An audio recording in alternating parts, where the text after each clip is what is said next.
Rockstar Games urobili veľmi veľkú chybu. Aj keď má už 19.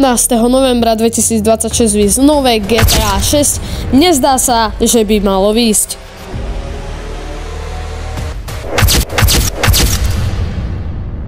GTAčko malo výjsť už v roku 2025. Ale prečo vlastne nevyšlo? Pretože sa odložilo na 26. mája 2026. A to už znamenalo, že GTA 6 nebude také dobré, ako na obrázku vyzerá. A tu môžeme vidieť, že GTA 6 sa zase odložilo na 19. november 2026. Máme tu dokonca aj leaknutý gameplay GTA 6 údajne. Jedna skupina hovorí, že to je fake, jedna skupina hovorí, že to je real. Uvidíme, že či naozaj takto bude vyzerať GTA 6. Ak by takto vyzerala GTA 6, tak to vyzerá byť celkom zaujímavo. Možno trochu lepší movement by som tam ja zmenil osobne.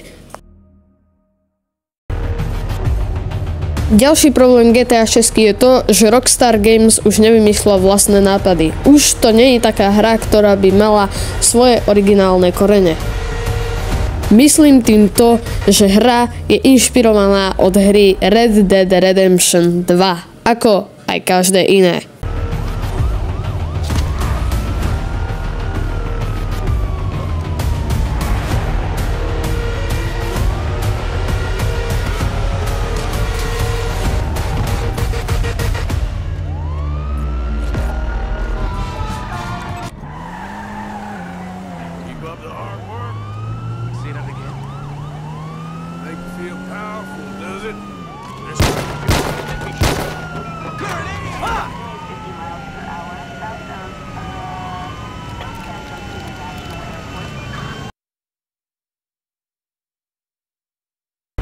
Rozdiel medzi GTA 5 a GTA 6 je veľmi iný.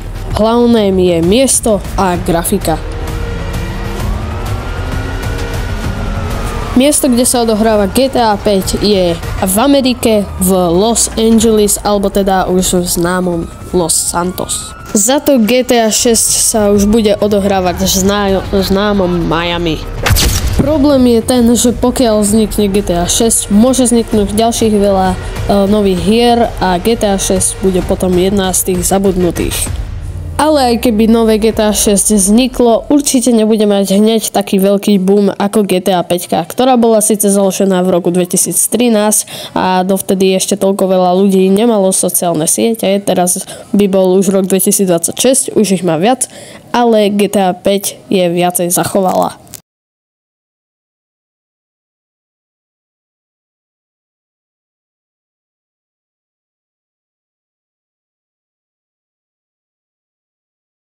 Tak už sme u konca tohto videa, čiže ak sa vám toto video, ktoré bolo troška dlhšie trvalo spracovať, tak by som určite poprosil like, odber a zvonček, a ak sa vám toto video páčilo, tak môžete zanechať aj nejaký komentár, pomôže mi to pre algoritmus a my sa vidíme u ďalšieho videa. Čau!